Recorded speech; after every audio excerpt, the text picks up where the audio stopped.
嘿，大家伙早喽！2月13号星期四，今天最后一个训练日，咱们回评论。今天终于暖和起来了，但是体感温度还是低。今天有风，昨天夜里下雨了，但是气温一下子回到了6摄氏度。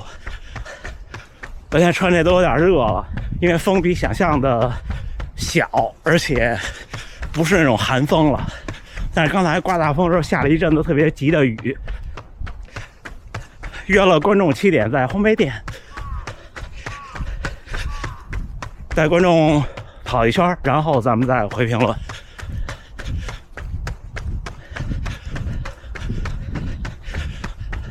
还有1周多就是比赛周了，下周就是比赛周了。不知道来跑大阪马拉松的小伙伴们都有几号来？会有早餐跑，一会儿再说啊。这风还是挺大的哈，刚刚和约见的观众分开跑了一小圈，一位比我大3岁的先生从北京来。大阪的马拉松前的早餐跑会有的，大阪马拉松是周1比赛日，所以我们周6和周日2天都会有。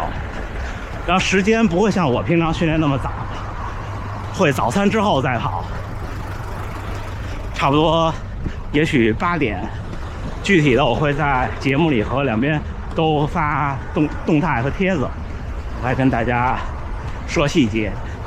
大家来玩来跑比赛就别起那么早了，而且正式比赛第一枪也是9点1刻发枪，不用那么早。其实像我这么早跑步，除了有时间的原因的一部分原因以外啊，其实也是那时候国内的比赛起跑都太早了，所以老想适应一下。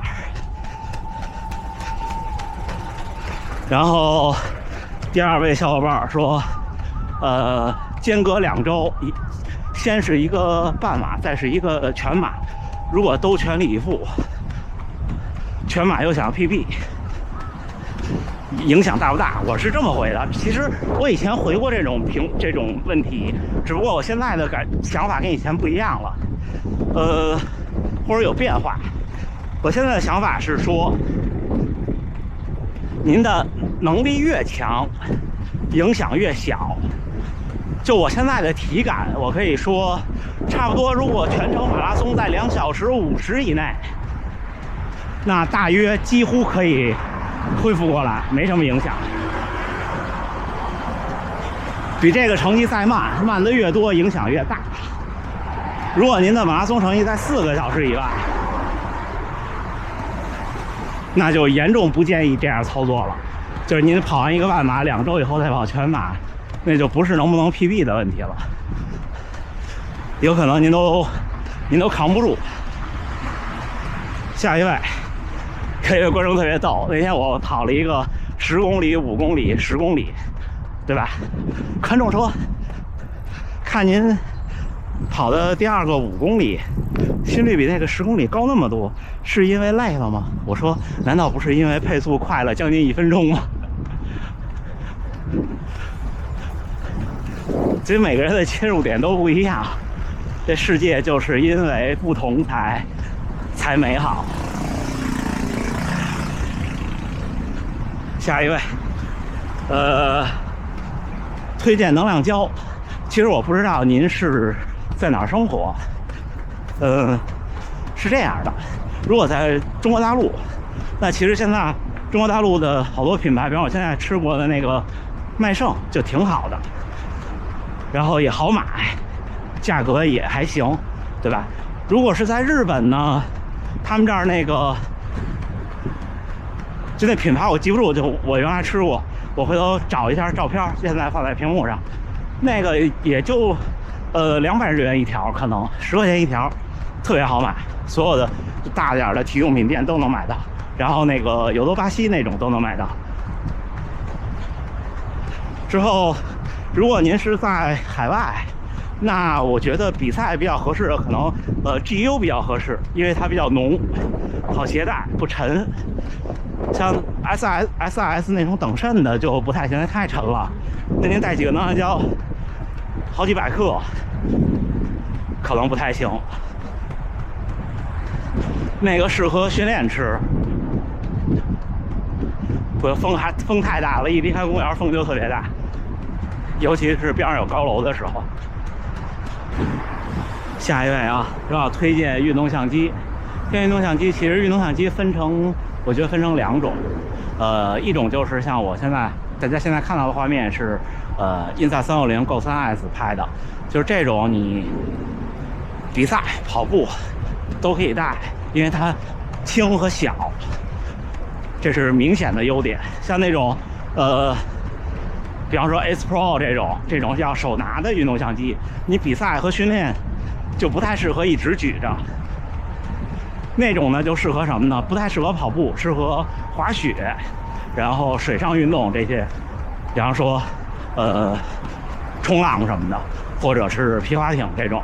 跑步的话，那个戴在身上不行的，戴在头上太沉了，戴在胸前的话，因为你跑步有身体的晃动，那个画面基本上就不可用了。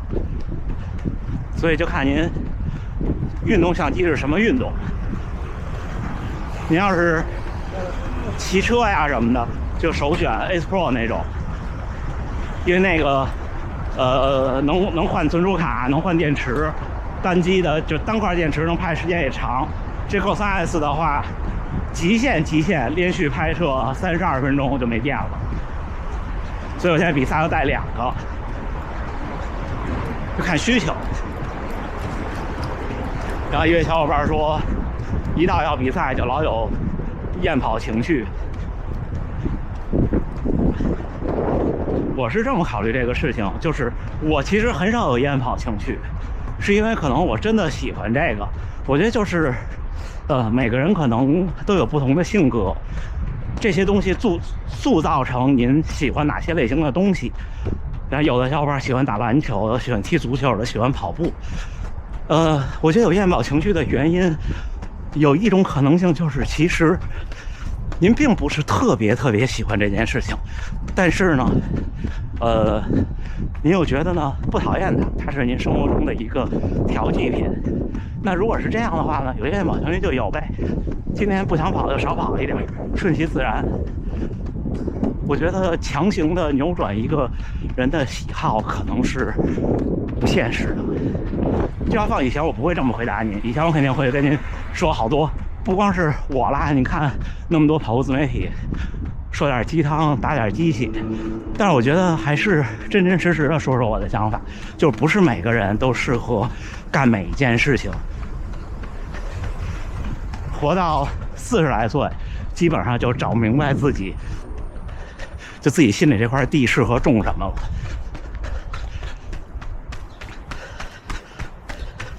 下一位，冬训加了2个月跑量，然后上个月开始加强度，觉得疲劳了，但是呢又要有比赛了，说怎么办？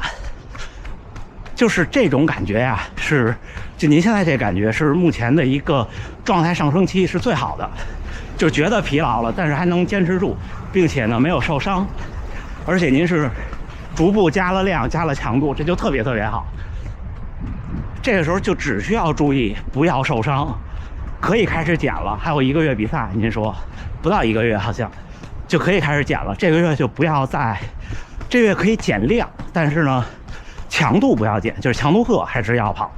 你就看我最近就是这样，我慢慢减了一点点量，但是我的绝对强度还是往上顶的时候注意别受伤，再顶半个月，后半个月强度也可以减了。后半个月减强度怎么减呢？就是减次数，不减每一次的强度。比方您原来2周跑3次，现在可以3周跑2次，就差不多这意思。你就看我最近的。然后一位小伙伴说，希望早日能全马破3，半马破130，这俩不是一概念。